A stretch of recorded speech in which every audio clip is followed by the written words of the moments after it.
Hello everyone, today I am going to start with chapter number 8 of Atmospheric Pollution, Chemistry, 9th ICSE. So the first term, which is atmospheric pollution. So what do you mean by this? Let us start with pollution. So the word pollution is derived from the Latin word which is pollutus. This means to make unclean. Then we have the atmospheric pollution. So the condition of air which made it unclean due to the introduction of a foreign element which is either from natural or from man sources. Then we have the pollutants in the atmosphere. So some are natural and some are man-made, as I said you. So what are the sources of natural pollution or natural sources of pollution? So some which releases mist, smoke, fumes and dust by natural sources are disintegration of rocks and soil, whereas for man-made sources it is insecticides, oil, tobacco smoke, chemical processing. Then we have oxides of sulfur. By natural means it is released by decay of plant and animal and volcanic eruptions, and for man-made it is burning of fossil fuel, sulfuric acid plants and smelting plants. Then we have the oxides of nitrogen. So these are released by lightning discharge and certain microbes from the natural sources, but from man-made it is from automobile exhaust and nitric acid plants. And then we have the carbon, which is due to volcanic eruptions and respiration in natural, and in man-made it is for incomplete of combustion, petrol and then fossil fuel combustion, etc. Then we have hydrogen. So for natural sources it is for volcanic eruptions, and man-made it is by product of industrial processes. Then we have atmospheric pollution, which is resulting to acid rain, global warming, ozone destruction. So let us talk about acid rain. So what does this mean? So the term acid rain refers to the various ways in which the acid is formed in the atmosphere, whether for the condensed and then they fall on the earth. And there are two forms of the decomposition of the acid rain, which are wet deposits, which are for rain, snow, fog and dew, whereas the dry deposits, which are the particles containing sulfur and nitrate. The pollution which is responsible for acid rain is oxide of sulfur, which is SO2, and oxides of nitrogen, which is NO2. Then the formation of the acid rain is, some of the natural sources are bacterial decomposition, forest fire, volcanic eruption. But in man-made there are power industrial smelting plants, automobile exhaust, produce of oxides of sulfur and nitrogen, which reacts in the water vapor in the presence of the sunlight in atmosphere to form the sulfuric acid and nitric acid mist. So the mist remains as a vapor at the high temperature and then condenses at the low temperature. Then the acid mixes with the rain, which is snow, fog, etc., and then they fall down on the earth, which is resulting in the acid rain. So some of the causes is due to the burning of fossil fuels. Some other are for bacterial decomposition, smelting plants, sulfuric acid. Then we have the composition and the formation of the acid rain. So natural rainwater, which is the natural rainwater produced, is unpolluted in the air and only slightly acidic, and the CO2 present in the water is in traces. This is unpolluted, and the air dissolves this in rainwater, forming the weak carbonic acid. Then let's talk about pH scale. So what is pH scale? It is a scale which measures acidity or alkalinity of a solution. So the pH scale has the values from 1 to 14. So 0 is the most acidic, whereas 14 is the most basic. Okay, and the number 7, which is half of 14, is neutral, which is of pure water. So pure water is not basic, but it is neutral, and the pH of the natural rainwater is 5 to 6. That is also fine. And then we have the pH of the acid rain, which is 5.6 to 3.5, which is really acidic. Then we have some of the compositions of rainwater. So acid rain refers to the main of any precipitation and then which has less than pH of 5.6. Since this is caused by atmospheric pollution, sulfur dioxide, nitrogen oxide, it is a complex mixture of sulfuric acid and nitric acid. Then we have the formation of the acid rain. So the formation of the sulfuric acid in the acid rain is by the electric power stations burning of coal for the power generation. Then there are some of the impacts of acid rain. So on some of the natural like plants and animal and also in marine life.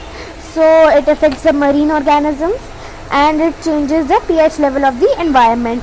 In plants, this affects the plants in numerous ways. Okay, it affects the transpiration and decoloration of leaf pigments also happens, and it reduces the rate of photosynthesis. Then in human, this also affects human. This acid rain gets absorbed by plants, animals, and indirectly or directly they are toxic, and then they enter the food chain, which affects the human. And some of their material damage is also there. The corrodes of metallic surfaces, and then the disintegrates paper, leather, weakens the building material such as statues, sculptures, marble, limestone, etc. Okay, it also affects the soil, which causes nutrition leaching, and affecting soil fertility may reduce the growth of or reduce the fertility of the soil. Then we have the global warming. So this is caused by greenhouse effect. So what is the greenhouse effect? These are the greenhouse gases, which are those of the gases that contribute effectively of the retraining heat in the atmosphere, which traps the heat in the atmosphere. Some of the major greenhouse gases are carbon dioxide, methane, water vapor, oxides of nitrogen, and chlorofluorocarbons. Then we have the greenhouse effect. So this is the warming up of the earth's surface due to the concentration of the blanketing effect of these greenhouse gases. Then the global warming, which is the effect of greenhouse gases. This results in the rise of atmospheric temperatures, which is not confined to the one region or one country or one particular place, but has an impact globally. This is the term for global warming. Then some of the causes are for the greenhouse effects and global warming are which is in the absence of greenhouse gases, which are not caused by greenhouse gases, are the solar radiations emitted by as heat radiations, which are passed through the clear atmosphere. This also causes this, and then it reaches the earth's surface when it is absorbed and retrained, and some of the absorbed heat radiations is reflected back in the atmosphere. So this is the balance maintained between the heat energy absorbed by the earth and radiated from the earth. When in the presence of the greenhouse gases, the surface temperature of the earth in the atmosphere is increased. Okay, the solar rays, which are long wave radiations or UV rays, pass through the layer of the greenhouse gases in the atmosphere. The heat radiation, which is reflected back from the earth into the atmosphere, is retained due to the blanketing effect of the greenhouse gases. So this results in the rise of global temperature or global warming is run. Then the above similar gases of for the plants, which cover the glasses panels. Okay, then we have global warming conditions which are contributing to the global warming are carbon dioxide, methane, oxides of nitrogen, water vapor, chlorofluorocarbons, and ozone. Then we have some of the sources which are from the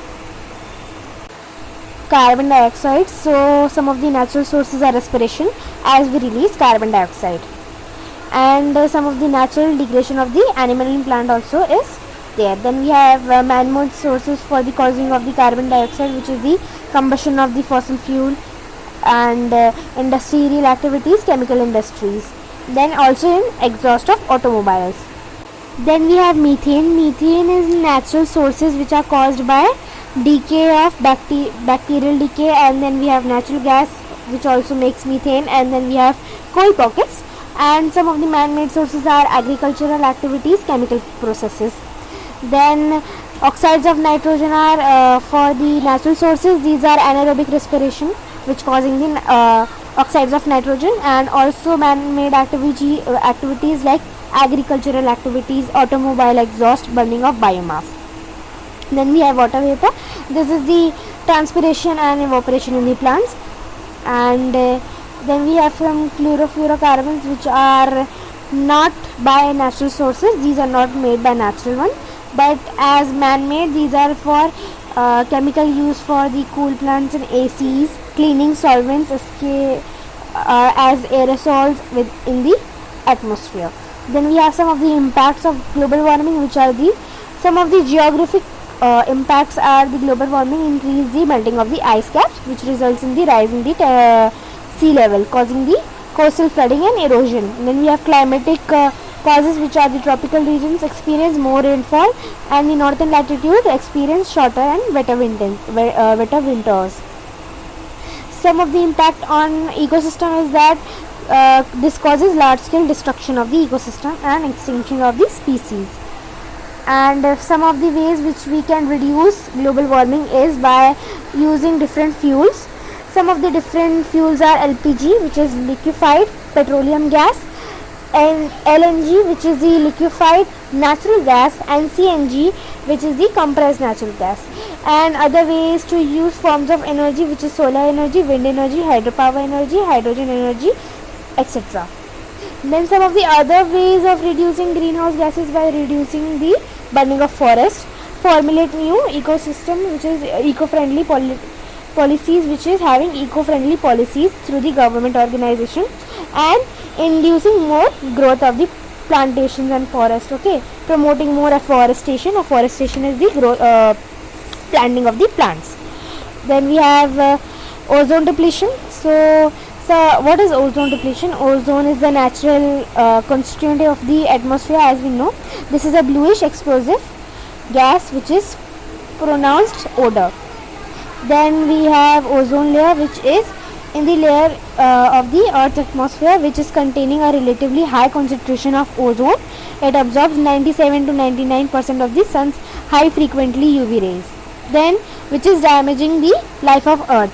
So UV rays are really harmful. Okay, and some of the locations are the Earth's atmosphere is divided into layers, which is the three main lower layers, which are the troposphere, which is about 8 to 10 kilometer above the Earth, which you have been studying in the geography. And then we have stratosphere, which is in the 10 to 50 kilometers from the Earth's surface. We have mesosphere, which is 50 to 80 kilometer from the Earth's surface.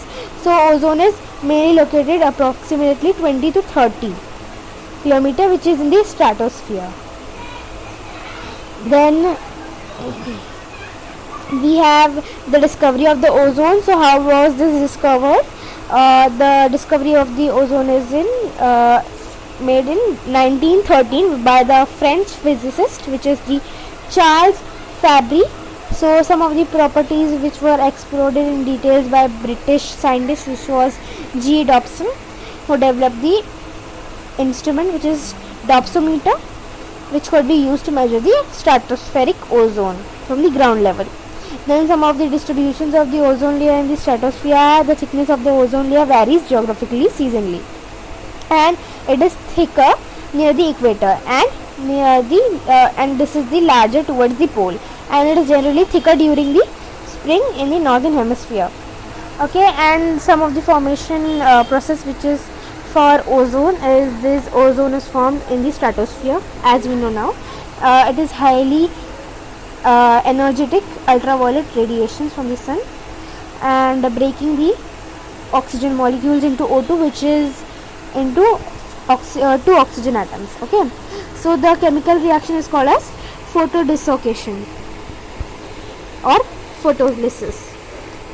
Then this highly reactive atom, which is O, which reacts with the oxygen molecule to form ozone.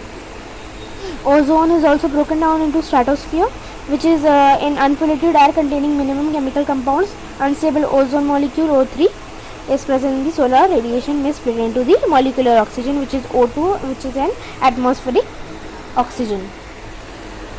Fine.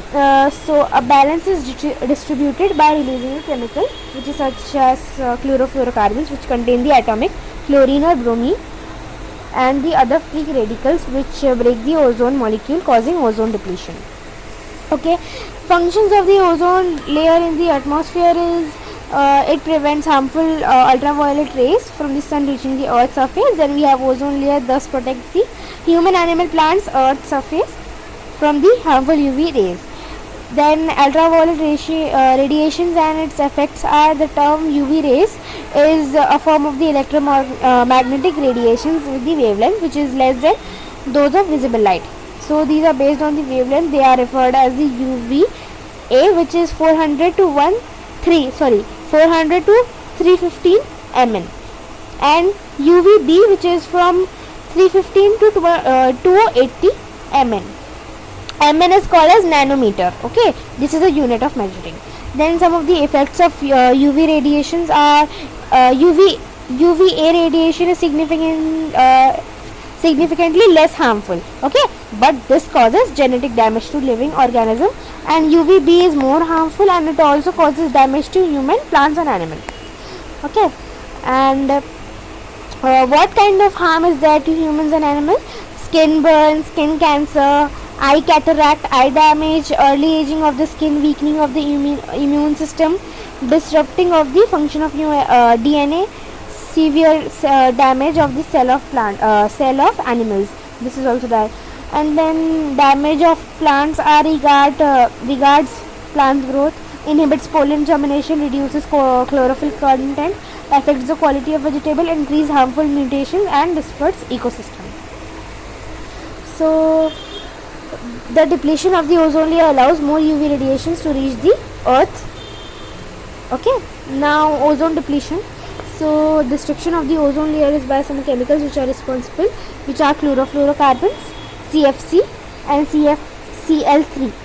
Okay, these are responsible about 80% of the ozone depletion, and this contains chlorine, fluorine and carbon atoms.